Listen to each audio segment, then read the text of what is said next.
Bismillahirrahmanirrahim. Assalamualaikum warahmatullahi wabarakatuh. Waalaikumsalam Recording in progress.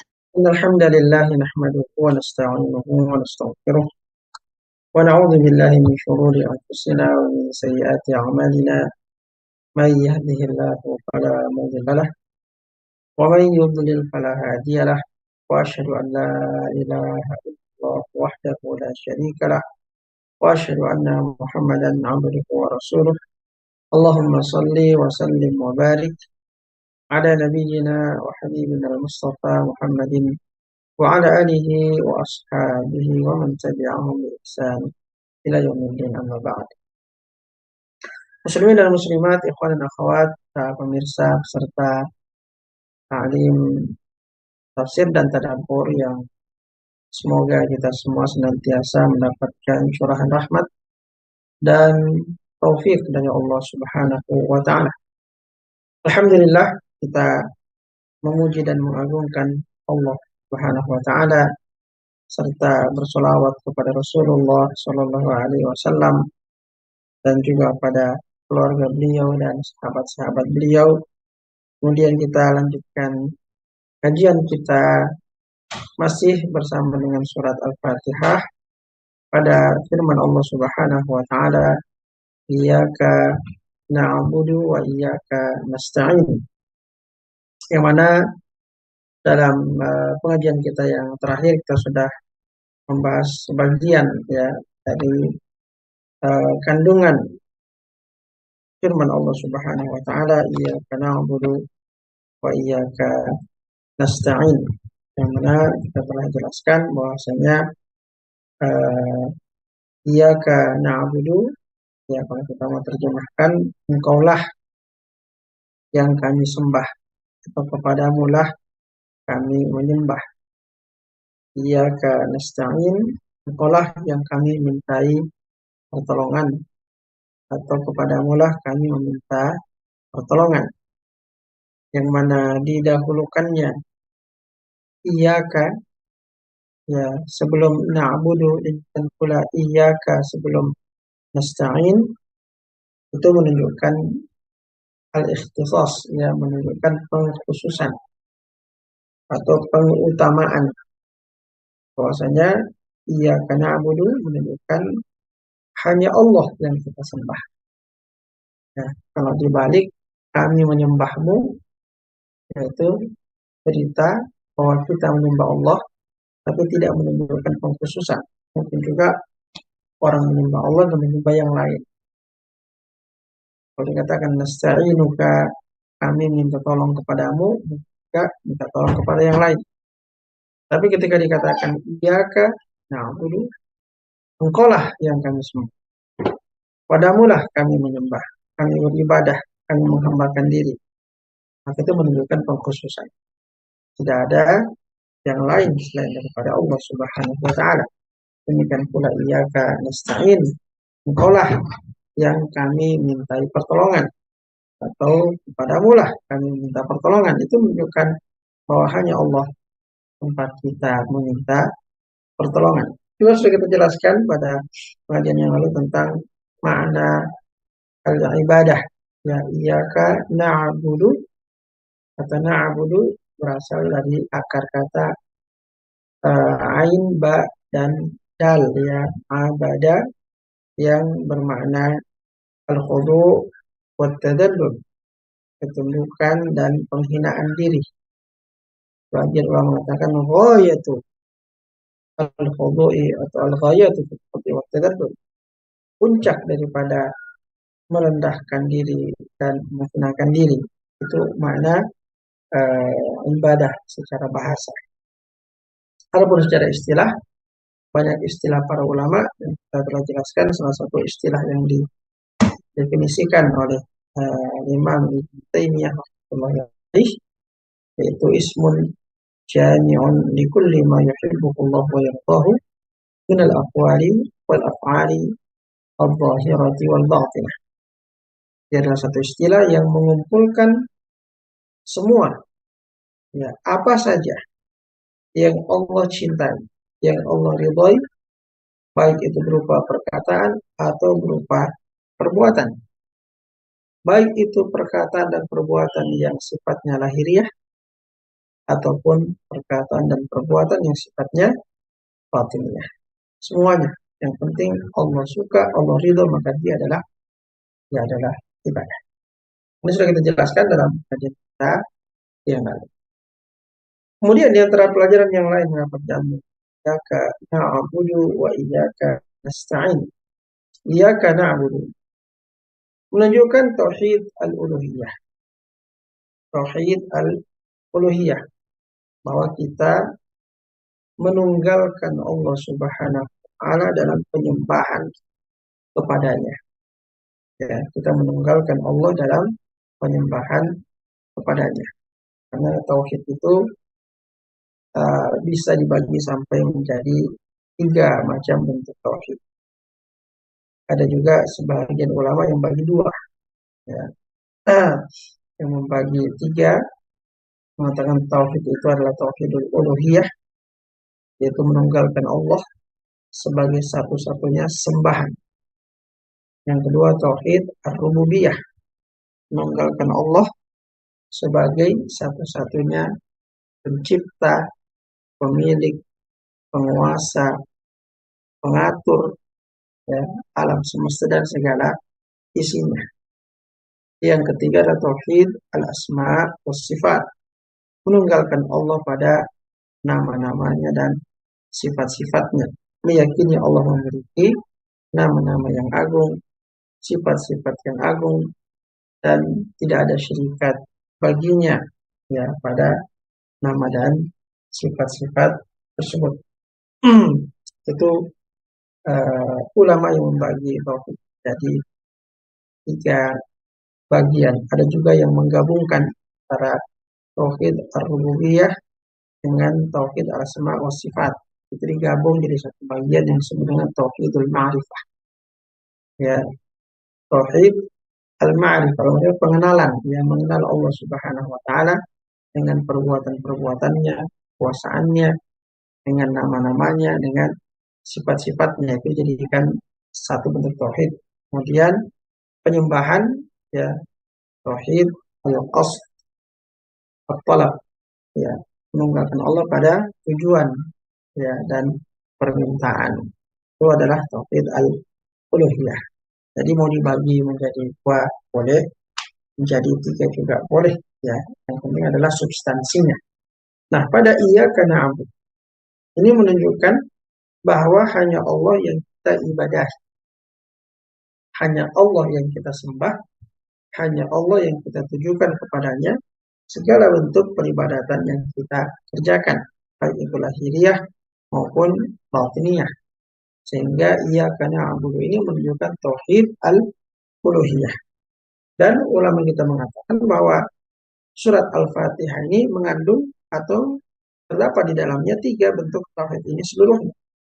Tauhid uluhiyahnya pada iyyaka na'budu wa iyyaka nasta'in. Ini adalah ibadah.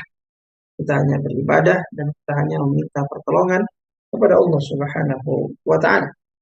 Tauhid al-asma wa sifat, ya, disebutkan dalam beberapa ayat Ar-Rahman, Ar-Rahim. Itu adalah merupakan sifat-sifat dan nama-nama Allah Subhanahu wa taala. Demikian pula tauhid rububiyah, ya, pada alhamdulillahi rabbil alamin. Allah adalah Rabb,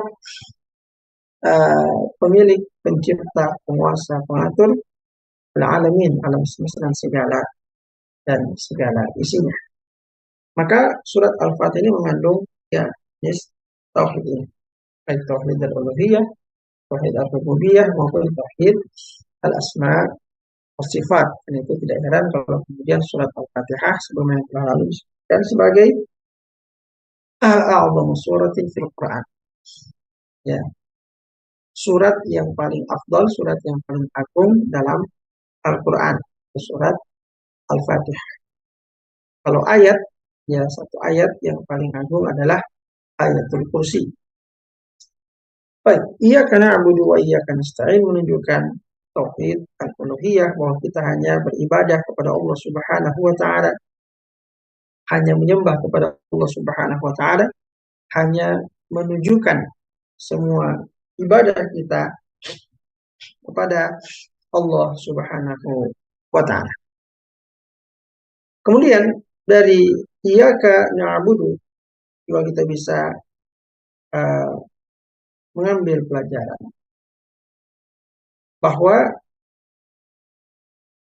penghambaan diri kepada Allah Subhanahu wa Ta'ala itu dilakukan selama-lamanya. Ya. Iyyaka na'budu. Na'budu adalah fi'il mudhari. Kata kerja yang menunjukkan pekerjaan itu dikerjakan sekarang dan juga dikerjakan di waktu yang akan datang. Sehingga kata na'budu menunjukkan al-istimrariyah dalam peribadatan kepada Allah Subhanahu wa Ta'ala. Menunjukkan ibadah itu sesuatu yang kita kerjakan terus-menerus. Dalam bahasa Arab, na'budu itu kata kerja ya bentuk mudhari namanya. Kalau bentuk lampau, abadina. Abadina, kami telah beribadah. Berarti sudah selesai. Jadi kalau kita mengatakan na'budu, kita sedang menyembah Allah Subhanahu wa Ta'ala. Ya, dan akan terus menyembah Allah Subhanahu wa Ta'ala. Sehingga pernyataan iyyaka na'budu adalah pernyataan istimrariyatul ibadah lillahi wahdahu. Bahwa kita terus-menerus beribadah kepada Allah Subhanahu wa Ta'ala saja. Nah, itu ibadah-ibadah kita ini harus dikerjakan secara berkelanjutan, ya. Sholat misalnya, ada yang wajib, ada yang sunnah. Sholat yang wajib tentu harus dikerjakan dan tidak bisa ditawar-tawar. Tidak ada istilahnya sholat yang bolong-bolong. Nah, nahnu iyyaka na'budu, kepadamu ya Allah kami beribadah. Maka ibadah-ibadah yang wajib ini sekarang kita kerjakan, besok kita kerjakan, pekan depan, tahun depan, seumur hidup kita. Isinya adalah ibadah yang tidak pernah terputus. Iyyaka na'budu. Kami tidak hanya menyembah Engkau tahun kemarin, bulan kemarin, hari kemarin. Kita tidak akan mengatakan, saya sudah pernah menyembah Engkau ya Allah. Tidak. Dan saya akan terus-menerus menjadikan Engkau sebagai sembahan. Saya akan terus-menerus melakukan peribadatan kepadamu ya Allah.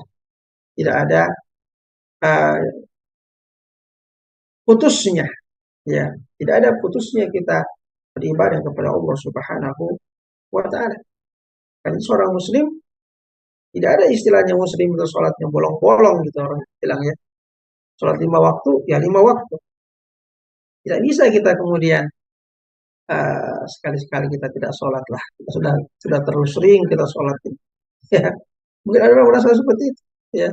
Sudah terlalu sering sholat. Sekali-kali kita istirahatlah. Tidak bisa. Iya, karena pernyataan kita dalam sholat kita, setiap rakaat kita katakan iya karena abudu. Engkau yang kami sembah ya Allah sekarang, besok, seterusnya. Na'budu. Ya, kata kerja bentuk mudhari yang menunjukkan pekerjaan dikerjakan sekarang dan juga dikerjakan di waktu yang akan datang. Nah, itu yang namanya sholat, misalnya sholatnya 5 waktu, tidak ada alasan bagi seorang muslim untuk meninggalkannya. Hanya yang dibolehkan tidak sholat perempuan yang sedang haid dan nifas. Itu saja. Perempuan yang bahkan dilarang sholat. Yang tidak boleh sholat karena terkait masalah kesucian. Adapun yang lain, siapapun dia, laki-laki perempuan, yang penting dia berakal dan sudah balik, akalnya masih sehat, bukan gila, ya, dan sudah balik, maka dia wajib melaksanakan sholat yang 5 waktu, apapun keadaan. Kalau sakit, tidak bisa sholat berdiri, silakan sholat duduk. Tidak bisa sholat duduk, silakan sholat berbaring. Ya. Kalau hanya bisa berucap saja. Baca saja. Allahu Akbar. Baca doa iftitah, baca Al-Fatihah, baca surat setelah Al-Fatihah. Baca lagi takbir, baca doa ruku. Sami Allahu liman hamidah, baca doa i'tidal. takbir lagi, baca doa sujud sambil berbaring semuanya. Ya, sambil berbaring semuanya.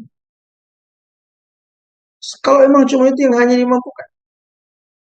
Bahkan ada orang yang kata ulama, sholatu faqidit tahuraini. Ada orang yang sholat dan tidak berwudu, tidak tayamum sama sekali. Boleh, dalam keadaan tertentu. Seperti apa misalnya, kalau ada seorang muslim ditawan oleh musuh misalnya, kemudian diikat. Kalau cuma di penjara masih bisa orang sholat sempurna. Tapi dia diikat di tiang misalnya. Diikat di tiang. Tidak bisa berwudu, tidak bisa tayamum. Apakah dia wajib sholat? Tetap wajib sholat. Tetap wajib sholat. Ya. Ketika dia tahu bahwasanya sudah masuk waktu sholat tertentu, masuk waktu subuh, tanpa wudu, tanpa tayamum, hanya berdiri dalam keadaan diikat, tanpa ruku, tanpa sujud, tanpa duduk, tetap dia wajib melaksanakan sholat apa yang dia mampu. Dia bisa mulai dengan takbiratul ihram, ya, baca doa iftitah, al-fatihah, baca surat. Takbir tidak bisa ruku, takbir saja. Allahu Akbar, baca subhanallahil azim 3 kali. Subhanakallahumma rabbana Allahumma ighfir. Kemudian baca sami Allahu liman hamidah. Baca rabbana walakal hamd. Kemudian takbir Allahu Akbar, tidak bisa sujud dalam keadaan tadi. Allahu Akbar, subhanarabbiyal a'la. Sampai dia salam, salam masih bisa salam. Assalamualaikum. Assalamualaikum. Apa yang mampu? Karena itu tidak bisa ditangkap. Na'budu, terus-terus lakukan bagaimanapun. Apalagi kalau cuma sekedar rapat, ya, meeting, tidak layak untuk kemudian menyebabkan orang tidak sholat. Ya. Kalau kita beri gambaran tadi orang yang ditawan oleh musuh, diikat di tiang, tidak bisa berwudu, tidak bisa tayamum, tetap wajib sholat. Karena kalau cuma sekedar meeting saja, cuma sekedar rapat saja, cuma sekedar bisnis saja, ya. Seperti sepenting apapun orang yang kita hadapi, tetap kita harus meninggalkannya. Karena kita adalah iyyaka na'budu. Adalah hamba Allah Subhanahu wa ta'ala. Bukan hamba manusia yang sedang ada di hadapan. Bukan hamba pimpinan yang memimpin kita. Bos yang memimpin kita. Bukan hamba rekanan bisnis yang sangat berarti bagi bisnis kita. Itu bukan Tuhan kita. Itu bukan sembahan kita. Sembahan kita adalah Allah Subhanahu wa ta'ala. Ya karena tidak ada berhenti dalam ibadah. Dan Allah menjadikan bermacam-macam ibadah yang kita kerjakan lagi. Tadi satu contoh ibadah sholat. Ibadah sholat lagi ada yang wajib, ada yang sunnah. Ya, yang wajib ini cuma sedikit. Cuma 5 saja kalau sholat. Ya, subuh, zuhur, asar, maghrib, isya selesai. Maka Allah beri lagi kesempatan untuk menyempurnakan ini. Iyyaka na'budu. Semakin sempurna penghambaan diri kita, tambah lagi dengan ibadah-ibadah sunnah. Ya. Ada sholat sunat rawatib yang mengiringi sholat-sholat wajib. 2 rakaat sebelum subuh, 2 rakaat sebelum zuhur, bisa juga 4 rakaat sebelum zuhur, 2 rakaat setelah zuhur, 2 rakaat setelah maghrib, 2 rakaat setelah isya. Ya, itu pengiring sholat wajib. Ada sholat sunat tahajud yang mulail yang dikatakan sebagai sholat yang paling afdal setelah sholat yang 5 waktu. Sholat tahajud di waktu malam, pagi, siang, ada semua kita punya sholat. Ya. Di awal hari subuh kita sholat subuh. Di awal pertengahan siang sholat zuhur. Di 3/4 siang sholat asar. Di awal malam sholat maghrib. Ya. Di sepertiga malam sholat isya. Masih panjang lagi antara isya dengan subuh. Kita kasih di situ sholat sunnah yang mau menyempurnakan lagi. Waktu yang sangat panjang, ayo bangun sholat tahajud. Antara sholat subuh dengan sholat zuhur sangat panjang. Dikasih sholat sunnah dan sholat sunnah duha. Ya, di 1/4 pagi. seperempat siang, ya. Antara pagi sampai siang, jadi awal pagi ada subuh, awal siang ada zuhur, di ya siangnya setengah hari ya. Di seperempat hari ini belum ada sholat kita. Dikasih sholat sunnah di situ. Ya, silahkan dikerjakan sholat sunnah. Sholat sunat tahajud, sholat sunat duha, sholat tahiyatul masjid kalau masuk masjid. Bahkan Allah kasih kesempatan sholat sunat mutlak. Ya, ada as-sunan al-mutlak. As-sunan al-mutlak artinya sholat sunat yang tidak ada sebabnya. Ya, tidak terkait dengan sebab-sebab tertentu, tidak terkait dengan waktu-waktu tertentu. Mau sholat, sholat saja. Ini saking ada orang yang betul-betul iya karena aku. Ya, dia sangat cinta sholat. Yang penting ada waktu luangnya mau sholat. Silahkan. Ya. Dari pagi sampai siang ini bisa sholat sunat mutlak. Kapan saja disyukur. Selain sholat sunat duha tadi. Dari siang sampai asar silahkan sholat sunat mutlak. Nah, nanti dari asar sampai maghrib dilarang. Kalau sholat sunat mutlak ada waktu terlarang. Maghrib sampai asar sampai maghrib tidak boleh sholat sunat yang sunan al-mutlaqah. Maghrib sampai isya silahkan. Ada orang mau tinggal di masjid sholat sunat terus boleh. Ya, kalau memang tidak ada kesibukan yang lain silahkan tinggal di masjid mengaji. Ada yang tinggal di masjid sholat 2 rakaat, 2 rakaat, 2 rakaat sampai masuk isya. Sholat sunat mutlak silahkan. Habis isya silahkan. Ada waktu malam yang baik. Nanti sholat subuh sampai terbit matahari dilarang lagi. Jadi kalau sholat sunat mutlak itu ada waktu terlarang. Setelah selesai sholat asar sampai matahari terbenam sempurna tidak boleh sholat sunat. Setelah selesai sholat subuh sampai matahari terbit sempurna tidak boleh sholat sunat mutlak. Ketika matahari tepat di atas kepala tidak boleh sholat sunat. Kata para ulama, kenapa ada larangan waktu yang terlarang sholat sunat mutlak? Supaya orang tidak sholat terus saja hidupnya untuk sholat saja akan mengganggu kemaslahatan yang lain. Maka ada waktu yang Allah larang sholat di situ. Itu ibadah, iya kan? Nah, belum kita masuk pada ibadah puasa. Ada yang Ramadan yang wajib 1 bulan dalam setiap tahun. Ya. Ada puasa sunnahnya. Karena masih ada 11 bulan yang panjang ini, tambah lagi dengan ibadah. Senin Kamis kah, 3 hari dalam sebulan kah, yang kuat puasa Daud kah. Iya karena kita beribadah kepada Allah Subhanahu wa ta'ala. Ya, baca Quran ini. Targetkan selesai misalnya 1 bulan, 1 juz. Zikir-zikirnya. Zikir pagi, zikir petang. Zikir dalam berbagai keadaan yang ada diajarkan. Doanya diajarkan zikirnya. Keluar rumah, masuk rumah. Ya, makan, minum. Selesai makan, selesai minum. Buang hajat. Tidur. Mau tidur, bangun tidur. Naik kendaraan. Berpakaian. Lengkap semuanya ada sunnahnya. Dan semuanya adalah ibadah. Semuanya adalah ibadah. Jadi iya karena bagaimana kemudian hidup kita ini berisi ibadah-ibadah kepada Allah Subhanahu wa ta'ala. Karena memang kita diciptakan oleh Allah Subhanahu wa ta'ala untuk beribadah kepadanya. Wa ma khalaqatul jinna wal insa illa liya'budun. Dan tidaklah aku ciptakan jin dan manusia kecuali agar mereka ya'budun, kata Allah, beribadah kepadaku. Maka Allah jadikan ibadah-ibadah yang wajib ya dan ibadah-ibadah yang sunnah. Ada sholat yang wajib, puasa yang wajib, haji yang wajib, umrah. Menurut sebagian ulama juga ada ulama yang mewajibkan umrah.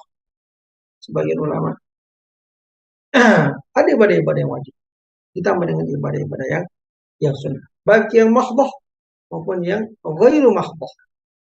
Ya, ibadah yang sifatnya ritual ataupun yang non ritual.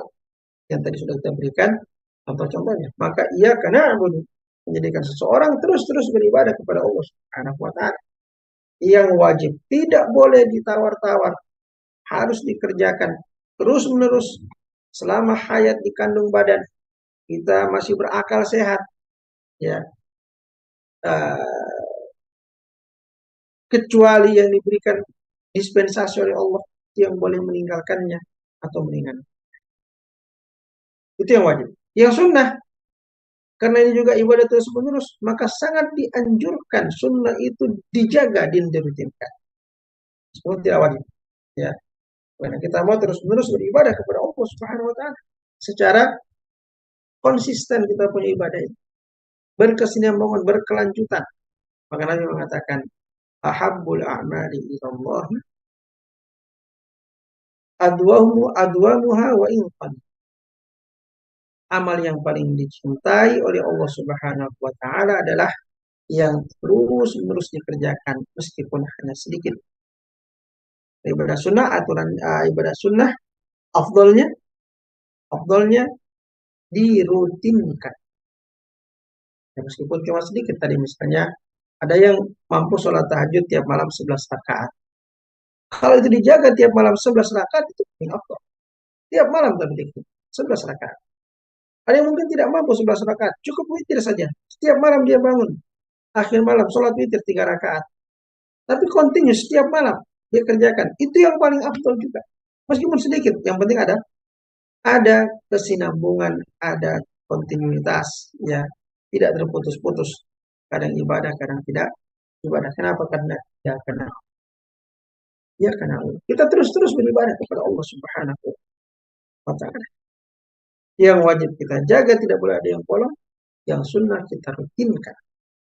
Kita perbanyak jenisnya, kemudian kita rutinkan. Nah, itu akan menentukan derajat kita di sisi Allah Subhanahu wa taala. Maka itu diantara kandungan firman Allah Subhanahu wa taala, iyyaka na'budu. Kemudian iyyaka na'budu, kepadamu lah kami beribadah, kami menyembah. Jadi kita menggunakan kata Allah dalam firman-Nya, memfirmankan kata na'budu yang bermakna jamak. Kami atau kita. Iyyaka na'budu, kepadamu lah kami menyembah. Kepadamu lah kami beribadah. Padahal kita cuma satu nih yang ibadah. Kita sendirian ibadah kan. Kita baca iyyaka na'budu. Orang lain juga begitu ibadah sendirian, dia baca iyyaka na'budu. Ya. Itu diantara hikmahnya atau pelajarannya adalah menunjukkan ketawaduan kita tadi, merendahkan diri kita, menghinakan diri kita di hadapan Allah Subhanahu wa taala. Ya. Sebagian ulama mengatakan, ketika kita mengatakan iyyaka na'budu, itu kita merasakan bahwa ya Allah, ibadah yang saya lakukan ini, inilah kadar yang saya mampu melakukan ibadah kepada, yang banyak kekurangan-kekurangan. Ya. Dan kita dalam ibadah itu masih ada kekurangan. Ya. Sehingga untuk menyebutkannya di hadapan Allah sebagai ibadah saya, kita merasa malu begitu. Ya. Ibadah kita yang punya dengan kekurangan. Sehingga lebih baik rasanya ketika kita menggabungkan penyebutan ibadah kita dengan ibadah seluruh makhluk yang lain. Ya, karena lebih layak untuk keagungan Allah Subhanahu wa taala. Ya. Untuk keagungan Allah Subhanahu wa taala. Ya, karena Engkau lah yang kami sembah, yang kami ibadah. Karena kita mengatakan iya ka'budu, Engkau lah yang aku sembah. Rasanya penyembahanku ini, ibadahku ini masih banyak kekurangan di dalam. Itu hikmahnya, kata ulama, mengapa kita Setelah sholat itu sunnahnya istighfar 3 kali. Astagfirullah, astagfirullah, astagfirullah. Baru Allahumma antas salam, salam tabarak ya Abdullah. Sunnahnya diawali dengan istighfar 3 kali. Setelah assalamualaikum, assalamualaikum. Hikmahnya kata ulama karena sholat kita itu banyak kekurangannya. Ya, khususnya dari sisi kekhusyuan kita, hadirnya hati kita, itu banyak kekurangannya. Banyak pikiran kita nih lari-lari keluar sholat.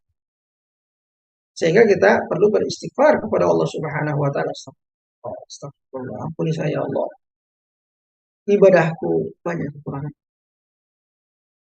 Maka ketika kita menyatakan iyyaka na'bud, kita memasukkan diri kita sebagai satu di antara sekian banyak hamba Allah yang beribadah kepadanya.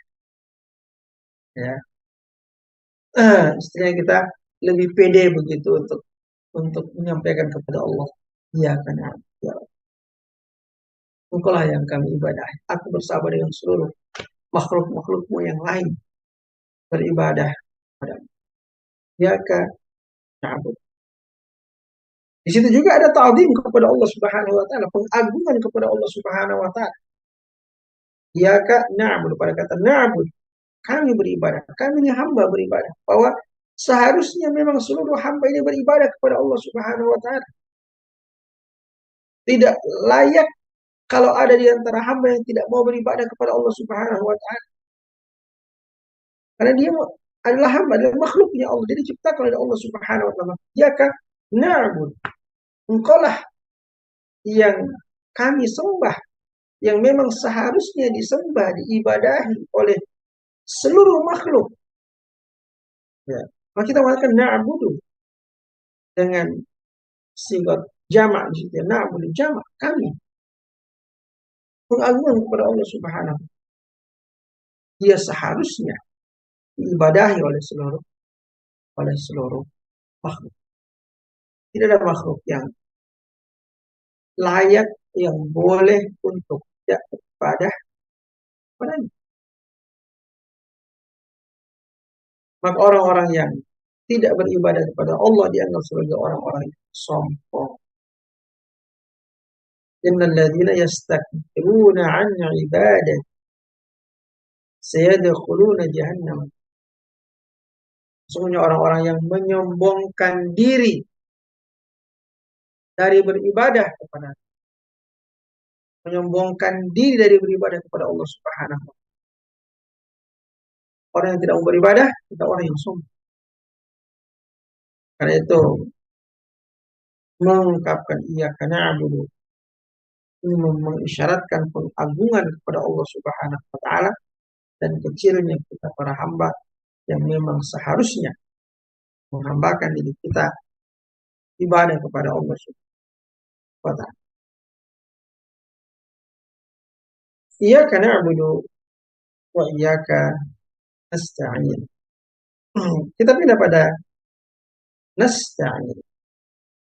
Iyyaka na'budu, engkaulah yang kami ibadahi, wa iyyaka nasta'in, engkaulah yang kami panjatkan atau kami minta kepadanya pertolongan.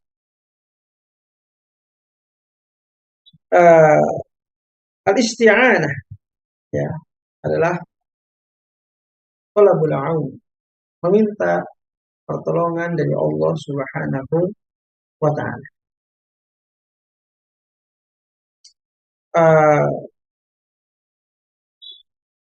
Kata para ulama, ketika Allah Subhanahu wa taala menyebutkan iyyaka na'budu, kemudian iyyaka nasta'in.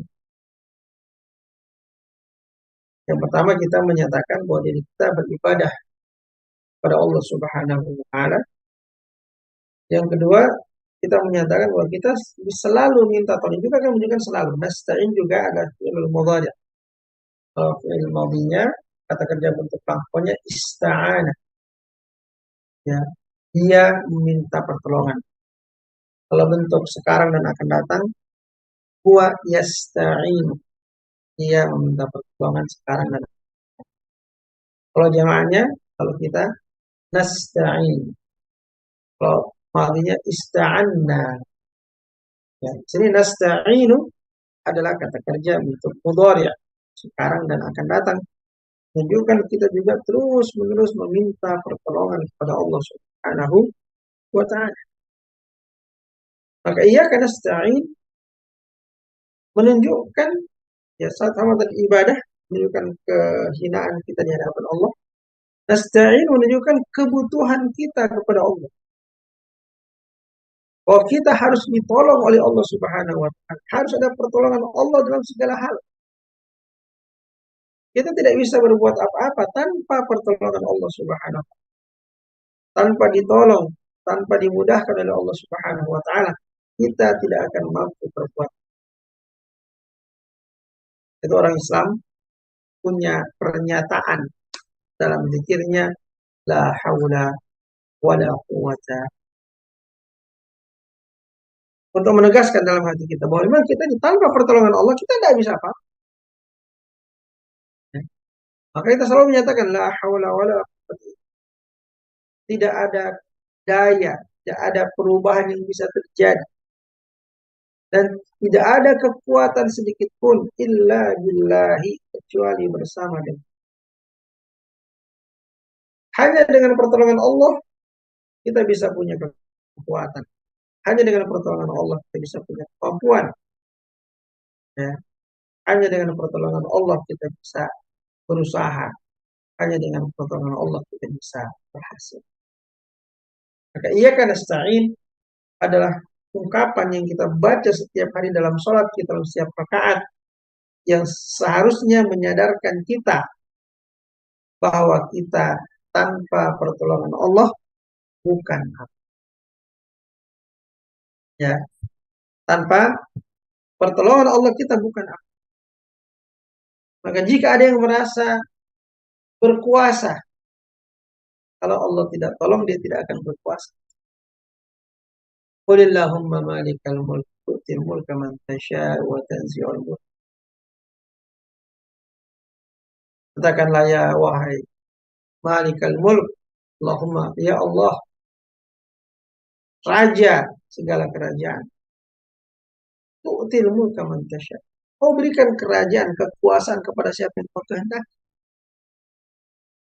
Wa tanzi'ul mulka mimman tasha'. Dan kamu juga cabut ya kekuasaan dari siapa yang kau kehendaki.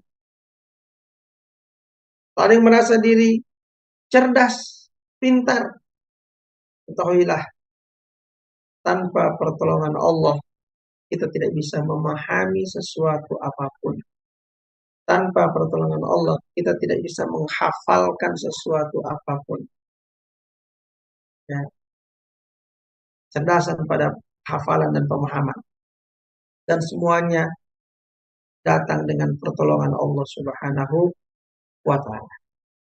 Kalau Allah tidak tolong, kita tidak akan. Kalau Allah tidak tolong, kita tidak akan hafal. Maka kecerdasan kita, kepintaran kita itu karena pertolongan Allah. Karena Allah mau kasih ilmu itu kepada kita. Karena Allah mau jadikan kita paham. Allah mau jadikan kita hafal. Kalau ada yang kaya, maka sadarlah.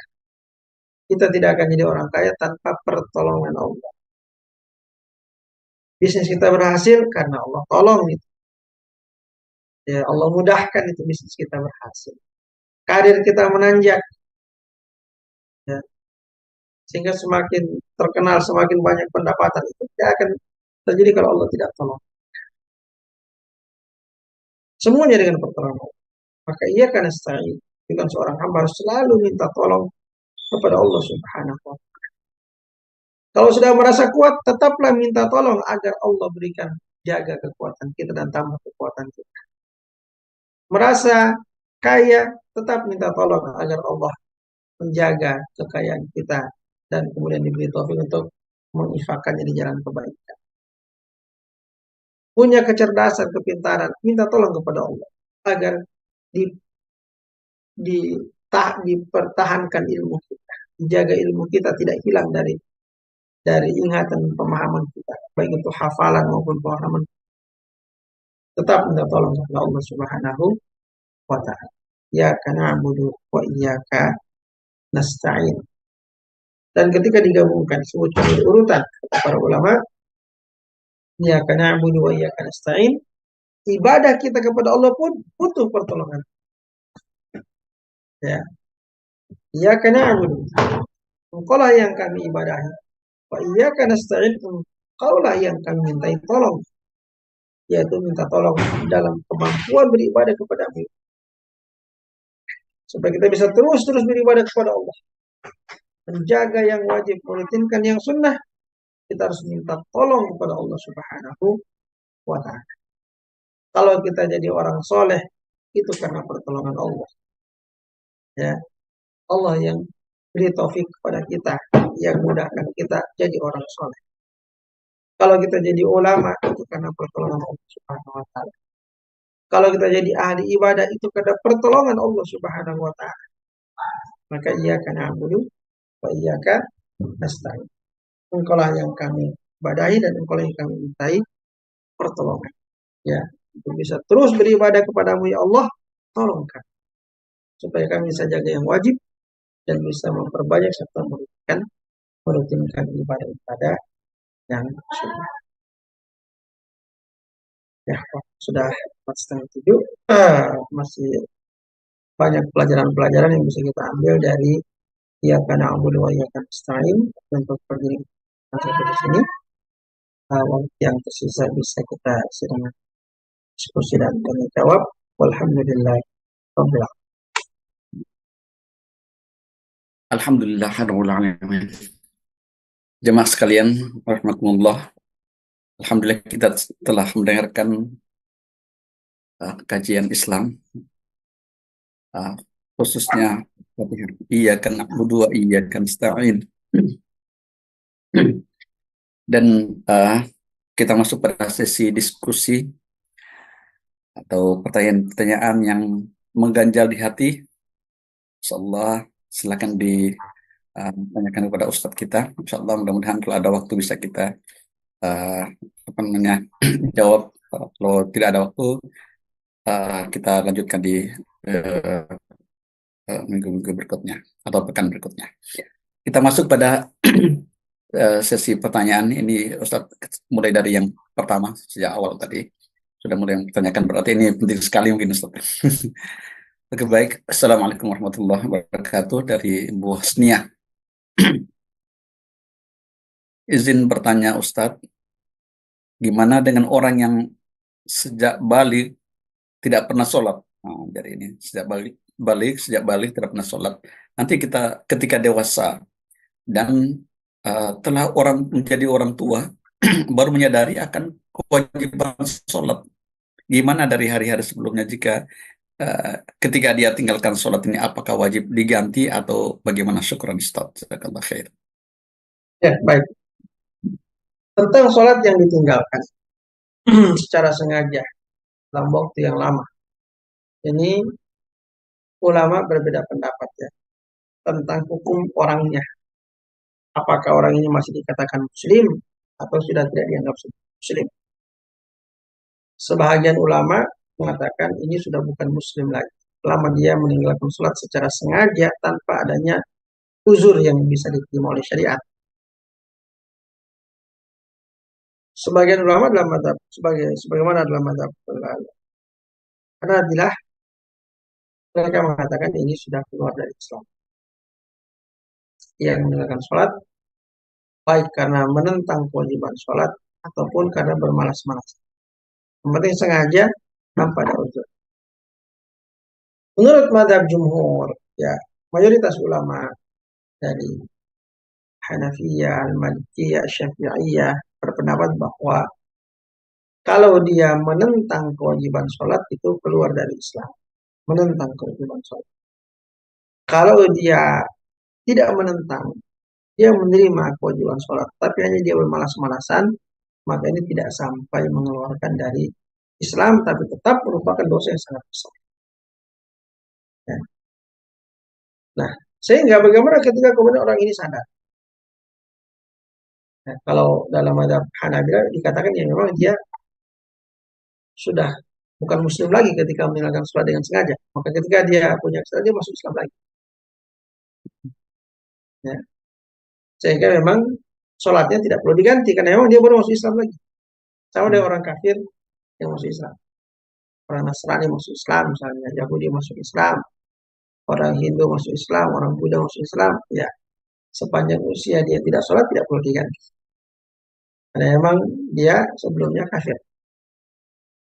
Maka tadi mazhab Hanabila mengatakan ya dia sebelumnya memang kafir karena tidak sholat, maka dia masuk Islam kembali dan dia melaksanakan sholat tanpa perlu mengganti. Demikian pula para ulama yang lain, meskipun menganggap tidak mengeluarkan dari Islam, tetapi juga berpendapat bahwasanya mereka tidak wajib untuk Allah sholat mereka.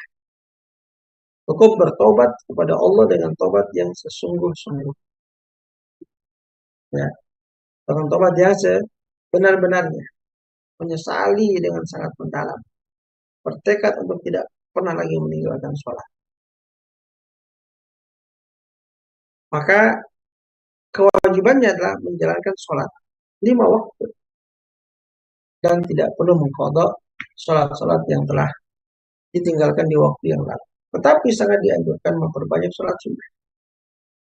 Perbanyaklah sholat sunnah dengan harapan sholat-sholat sunnah kita perbanyak bisa menutupi kekurangan dari sholat-sholat wajib yang dulu pernah ditinggalkan dalam waktu yang lama karena belum mendapatkan ilmu.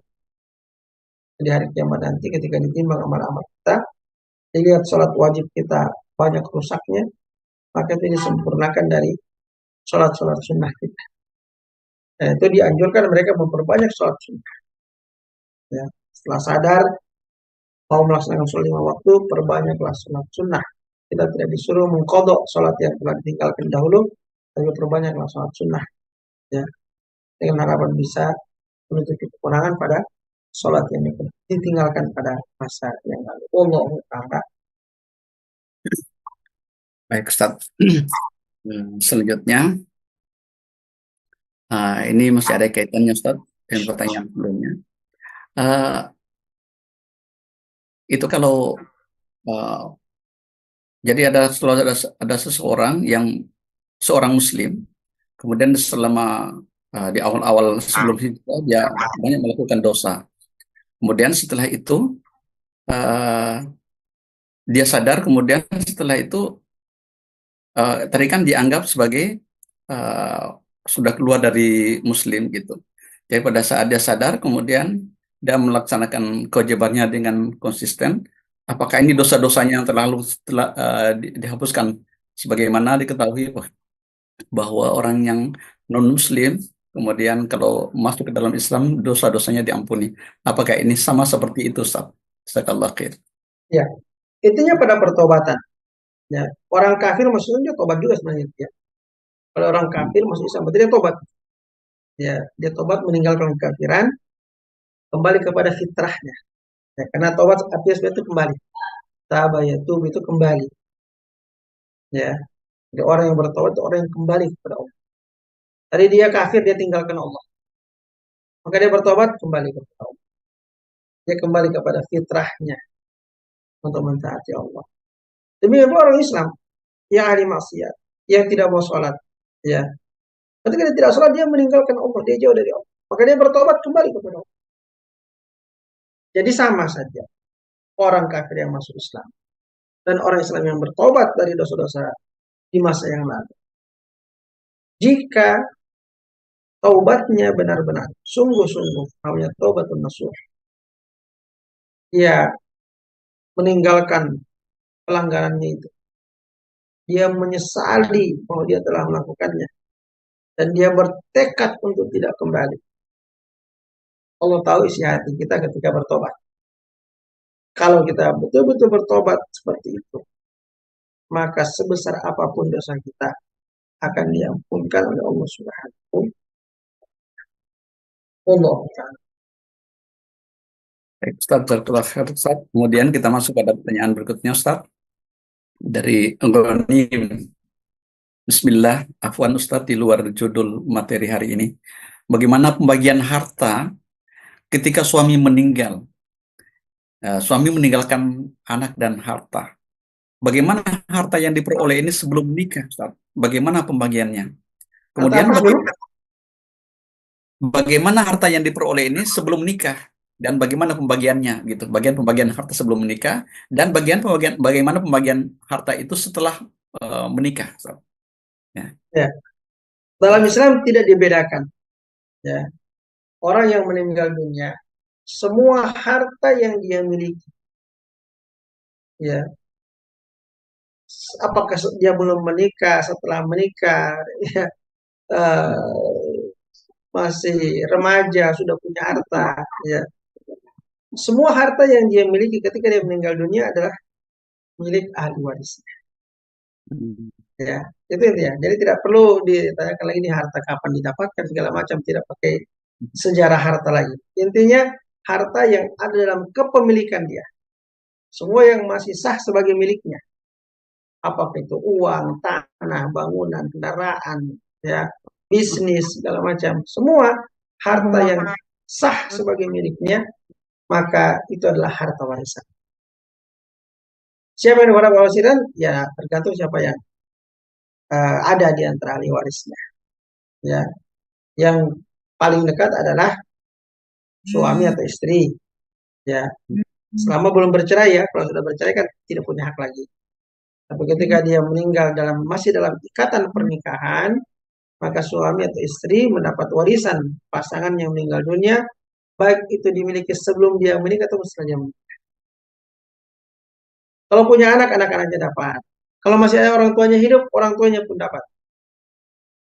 Ya, jika orang meninggal itu, si fulan meninggal, maka kita lihat dia punya ayah masih ada, kalau masih ada dapat itu.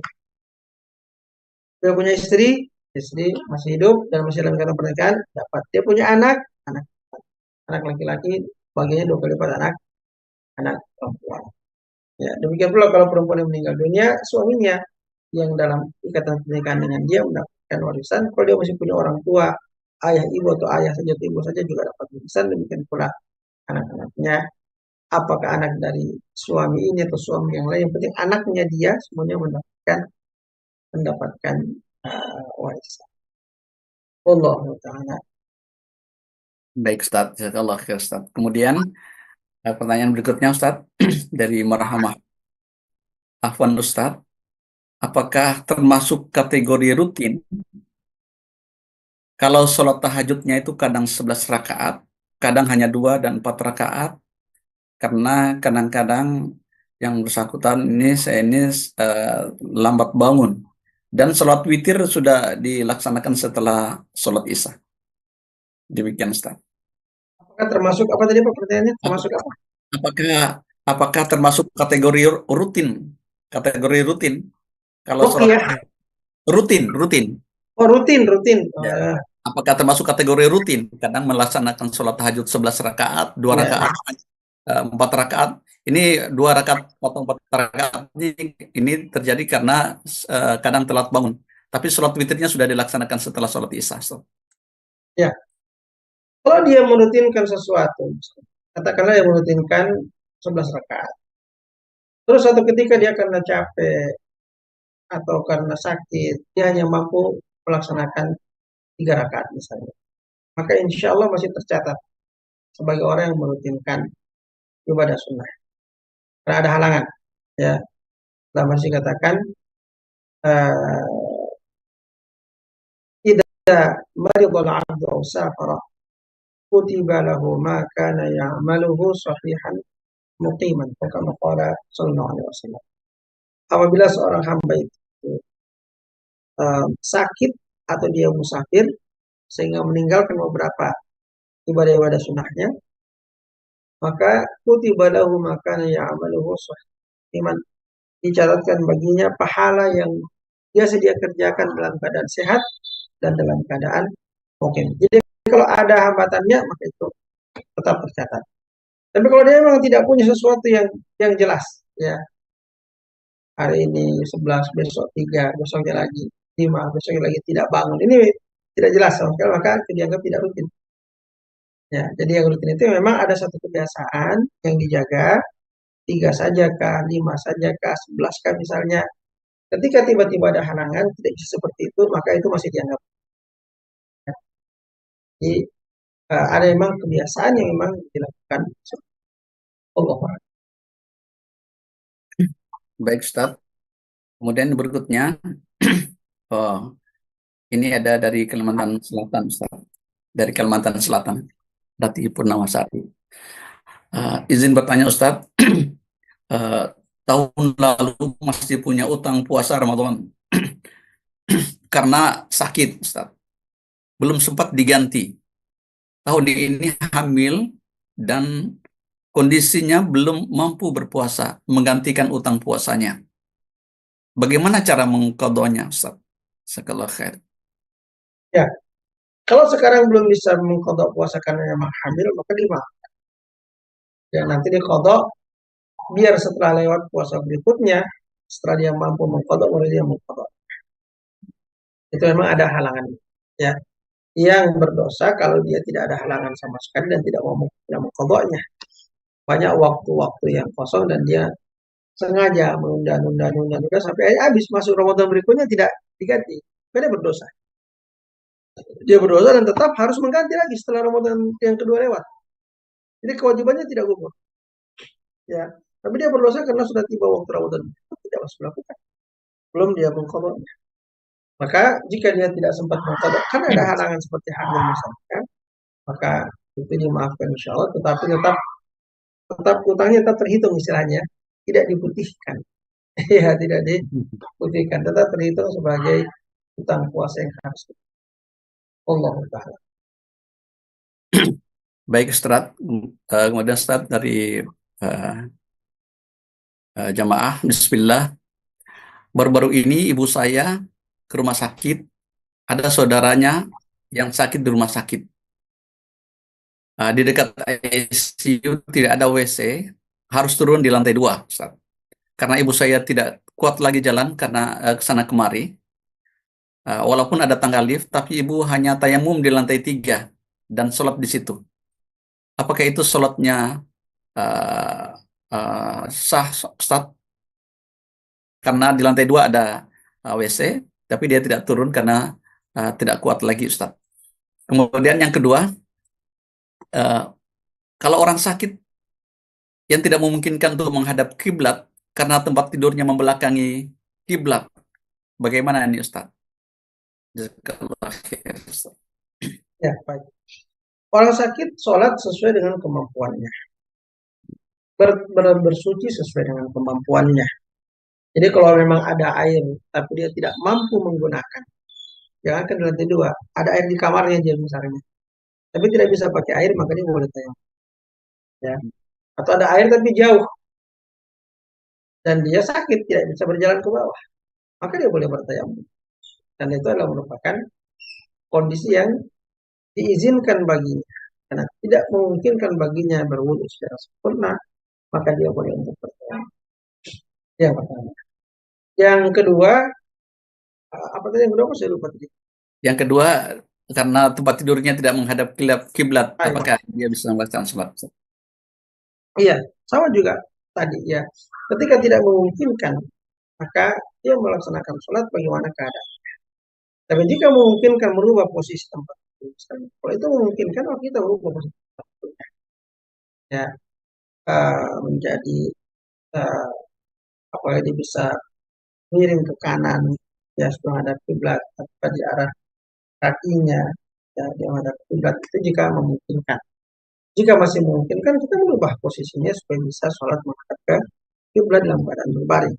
Tapi jika tidak memungkinkan, maka dia sholat di keadaan yang kan dia sedang sakit. Allah.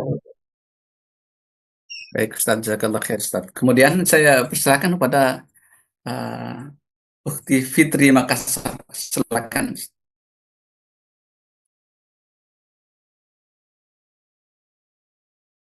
Silakan, Ukhti Fitri Makassar. Silakan. Bismillahirrahmanirrahim. Assalamualaikum warahmatullahi wabarakatuh. Waalaikumsalam. Izin Ustaz bertanya tadi penjelasan terkait dengan qada puasa. Ya, apakah bisa ketika kita puasa Senin Kamis sekaligus kita niatkan untuk mengqadha puasa wajib kita yang kita sudah tidak tahu berapa lewatnya karena sebelum-sebelumnya kita lalai dalam mengganti. Apakah bisa diniatkan? Jadi kita puasa Senin Kamis sekaligus kita niat, oh ini untuk mengqadha puasa wajib saya yang tertinggal. Nah, terus yang pertanyaan kedua Ustaz, izin terkait zakat. Kalau misalnya kami ada rezeki yang insya Allah halal sumbernya, anggaplah misal nilainya 1 juta, apakah itu tetap keluarnya 2,5%? Atau misalnya ada hitungan yang lain. Terus kemudian dari yang kita keluarkan itu, apakah kita bisa bawa misalnya ke panti asuhan, atau kita bawa ke masjid, ataukah harus dengan keluarga terdekat kita, misal orang tua, atau mungkin ada keluarga yang sudah yatim atau apa. Kemudian apakah harus kita ucapkan bahwa ini zakat atau cukup dalam hati kita saja, oh ini saya kasih keluar karena ini sebagai zakat saya, atau memang harus kita nyatakan bahwa ini ya ini adalah zakat saya begitu. Terima kasih Ustaz atas penjelasannya. Ya, baik. Yang pertama tentang mengqadha puasa yang sudah tidak diketahui lagi berapa jumlahnya. Kata para ulama, dia cukup memperkirakan, ya, memperkirakan. Saya kira misalnya waktu muda sering tidak puasa, diperkirakan saja. Kira-kira berapa banyak ya yang dia tidak berpuasa, katakanlah 10 tahun tidak berpuasa. Ya, setiap datang Ramadan, ya dia perkirakan karena dulu biasanya cuma puasa awal, tengah, akhir saja. Oh, berarti mungkin kira-kira dalam sebulan itu cuma 3 puasa saja. Ya, atau cuma 5, itu kan bisa diperkirakan. Maka diperkirakan saja kira-kira berapa banyak puasa yang dilakukan, baru kemudian diqadha dengan niat mengqadha. Ya, jadi tidak kita gabungkan dengan niat Senin Kamis, tapi kita niat untuk mengqadha puasa yang tidak dikerjakan di masa yang lalu. Jadi cukup memperkirakan waktunya, memperkirakan jumlahnya, lantas apa yang kita perkirakan itulah yang kita kodok. Ya. Yang pertama. Yang kedua, harta yang dikeluarkan zakat itu ada nisabnya. Kalau namanya penisab maka tidak wajib keluar zakat. Kalau 1 juta misalnya itu belum sampai nisab. Nisab adalah batas terendah harta yang dimiliki yang terkena kewajiban zakat. Ya, ada ulama yang menyandarkannya kepada perak dan ada juga menyandarkannya kepada emas. Ya, kalau disandarkan pada emas maka harga 85 gram emas. Kapan uangnya mencapai harga 85 gram emas maka kita wajib zakat 2,5%. Ya, berapapun nanti hartanya, berapa banyak pun hartanya tetap 2,5% yang wajib dikeluarkan. Kalau sudah mencapai nisabnya dan bertahan selama 1 tahun. Artinya mungkin uang kita sampai nisab, katakan kita punya tabungan pada bulan Januari atau hitungnya harus Hijriah ya. Pada bulan Muharram 1446 Hijriah, tabungan kita mencapai nisab.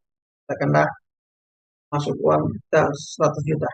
Ya, dan 50 tiba-tiba 100 juta. Maka kita tunggu sampai 1 tahun lamanya. Setelah 1 tahun lamanya, berapa uang yang ada dikeluarkan zakatnya 2,5%. Selama uang itu tidak pernah turun di bawah nisab. Kepada siapa kita berikan? Tentu yang paling baik kepada kerabat yang miskin, kepada kerabat yang fakir. Ya, karena dia sudah mengumpulkan antara kefakiran dan kekerabatan. Apakah boleh kepada orang tua? Kepada orang tua tidak boleh. Itu hukumnya wajib kita menafkahi orang tua.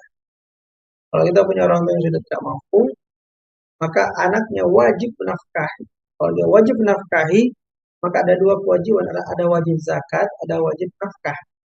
Maka tidak boleh digabungkan. Ya, tidak boleh digabungkan. Akan jadi sedikit harta yang dia keluarkan. Dia punya sekarang kewajiban menafkahi orang tua itu dan kewajiban bayar zakat. Kalau zakatnya dijadikan sebagai nafkah untuk orang tuanya, berarti berkurang dong dia punya zakat. Karena misalnya harus nafkah untuk orang tua 1 bulan, katakanlah 500.000 misalnya. Dia punya zakat nilainya 1 juta rupiah yang mau dikeluarkan misalnya. Kalau digabungkan ke situ, zakatnya jadi nafkah orang tua, berarti tinggal 500.000 yang mau dikeluarkan orang lain. Itu tidak, ya. Karena dia 2 jenis zakat yang dua-duanya wajib ya tunaikan. Kalau digabungkan mengurangi salah, kan mengurangi zakat itu. Allah.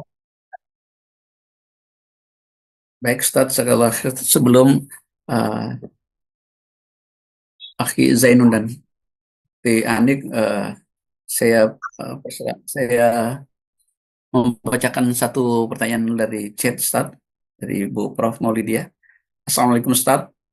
Bila kita merutinkan sholat duha, tetapi jumlah rakaatnya tidak sama setiap hari. Misalnya di hari Jumat atau sedang puasa, mohon maaf, misalnya hari Jumat atau sedang puasa sunat, rakaatnya diperbanyak menjadi 8 rakaat. Nah, jadi bila hari biasa 4 rakaat, di hari Jumat ataupun melaksanakan puasa sunat 8 rakaat, apakah ini termasuk ibadah yang dirutinkan, Ustaz? Ya, baik. Kalau dalam hadis yang Nabi katakan tadi, adwa muha wa in qalla. Amal yang terus-menerus meskipun sedikit. Maka lebih baik jika dia menjaga setiap saat dijaga 4 rakaat. Tadi 4 rakaat saya, sholat duha 4 rakaat. Maka baik hari Jumat maupun selain Jumat kerjakan 4 rakaat itu yang afdal. Itu yang paling afdal. Kecuali satu saja, bulan Ramadan. Ya, bulan Ramadan saja yang kita perbanyak di luar melebihi ibadah yang biasa kita kerjakan di luar Ramadan. Misalnya kita di luar Ramadan, sholat duha kita 2 rakaat misalnya. Ramadan kita mendirikan 8 rakaat setiap hari selama Ramadan. Itu tidak merusak rutinitas, tidak merusak kerutinan ibadah kita. Karena memang Ramadan dikhususkan sebagai waktu untuk memperbanyak amal ibadah. Karena dicontohkan, dia juga ibadahnya di luar Ramadan lebih banyak daripada di luar Ramadan. Jadi khusus Ramadan, ibadah bisa kita tambah daripada apa yang rutin kita kerjakan di luar bulan. Ya, adapun di luar Ramadan, maka yang paling afdal di ibadah yang dikerjakan rutin secara tetap Allah. Baik, Ustaz. Saya persilakan pada Akhi Zainul Rahman. Silakan. Ya, Assalamualaikum warahmatullahi wabarakatuh. Terima kasih atas kesempatan. Menyambung yang tadi Ustadz tentang rutinnya kita mau witir atau duha, itu ada beda pendapat. Kalau kita lakukan secara rutin seperti salat wajib, itu tidak boleh, ada yang tidak membolehkan karena akan sama dengan sholat wajib. Sehingga akhirnya dilaksanakan selang-seling seperti itu. Nah, untuk yang sholat duha, Ustadz, kalau yang sholat witir itu memang alhamdulillah untuk dikatakan ahli witir ya, itu tiap hari dilaksanakan. Cuman untuk sholat duha ini gimana Ustadz? Itu yang pertama. Kemudian untuk hak ahli waris, ada satu organisasi besar Ustadz, itu kita ada pengumpulan dana sosial untuk yang kedukaan dan itu dengan jumlah yang tidak sedikit, bisa sampai 100 juta. Nah, kebetulan ada satu kasus ya, sepasang suami istri, suami ini tidak dikatakan tidak terlalu bertanggung jawab untuk keluarga ini dan sementara tidak punya anak. Nah, untuk dana sosial ini almarhum, keluarga almarhum orang tua yang melakukan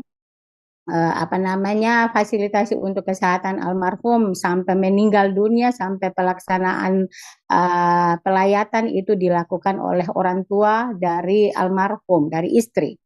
Nah, untuk dana duka sosial ini secara hukum memang ahli waris untuk suami, tapi apakah bisa ketika dikoordinasikan dengan tim pengurus untuk dialihkan ke orang tua yang bersangkutan atau almarhum. Jadi seperti apa itu Ustadz? Sementara suami juga berharap. Padahal kalau mau dibilang katakanlah suami tidak bertanggung jawab, akhlak mungkin yang sehingga orang tua khawatir dengan apa namanya santunan yang akan dialihkan ke suami ini. Sementara apa namanya pengeluaran semua total ada di orang tua almarhum istrinya. Itu bagaimana anunya Ustadz. Kemudian yang ketiga tentang safar. Safar ini yang pernah disampaikan kemarin ketika pelaksanaan safar ini tidak dilaksanakan, misalnya kita mau jamak kasar itu kita laksanakan di rumah, harus sudah di luar dari rumah selama untuk melanjutkan perjalanan ini. Nah, ada yang mengatakan bahwa 4 hari setelah misalnya di tempat kedatangan itu berlaku untuk salat qashar dan jama ini. Nah, mungkin ada penjelasan dari Ustadz. Kemudian tentang yang untuk Saya kira jama. cukup tiga saja karena yang lain banyak juga bertanya. Nanti Oh, berikutnya lagi, ya, berikutnya lagi baru kita lanjutkan. Terima ya, kasih. ya. Ya. Terima kasih. Baik. Oh, ya, baik. Yang pertama kita merutinkan sholat duha. Ya, ini masuk dalam keumuman tadi kaidah ya, bahwasanya amal yang utama adalah amal yang terus menerus meskipun terus sedikit. Jadi masuk di situ sholat duha juga masuk. Ya, sholat duha, sholat tahajud, ya, semua ibadah sunnah masuk dalam kaidah tersebut. Atau muha banyak hal. Tidak akan menyamai sholat wajib selama niatnya niat sunnah. Ya. Dikerjakan terus-terus juga tidak akan menjadi wajib. Ya.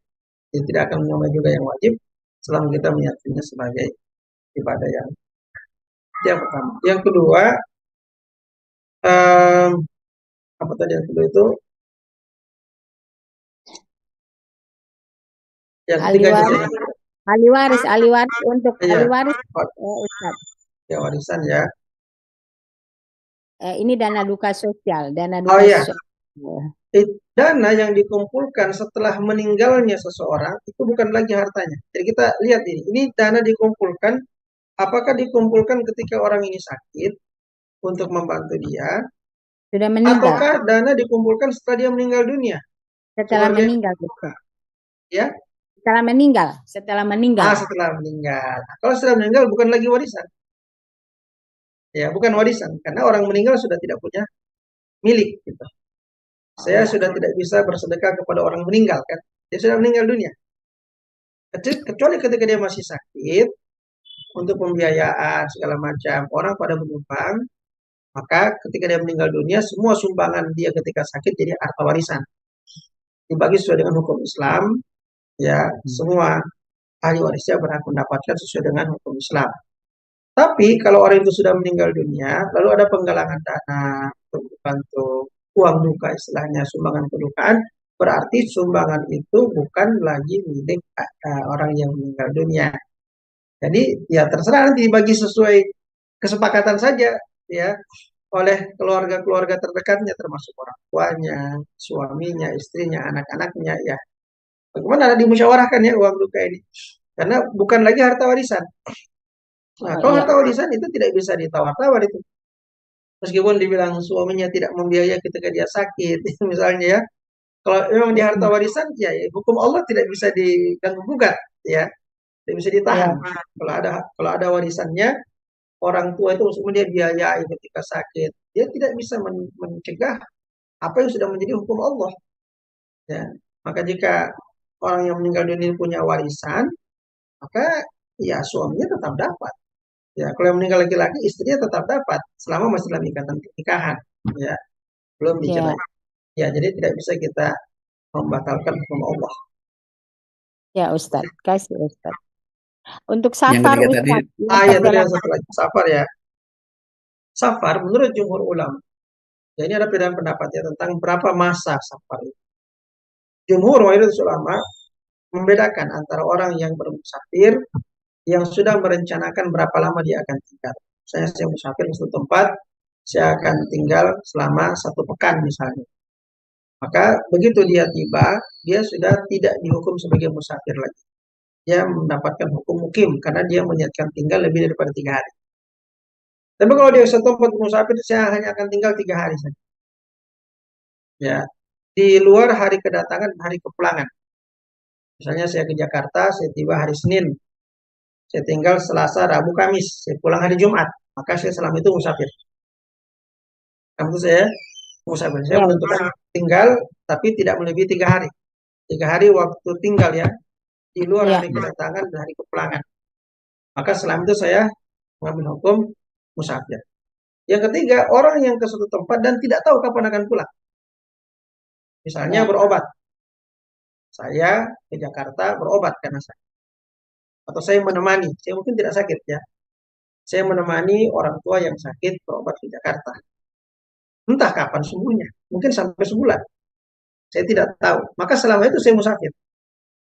Karena saya tidak tahu kapan saya akan kembali. Maka selama 1 bulan pun saya tetap berhitung sebagai musafir. Allah Ta'ala.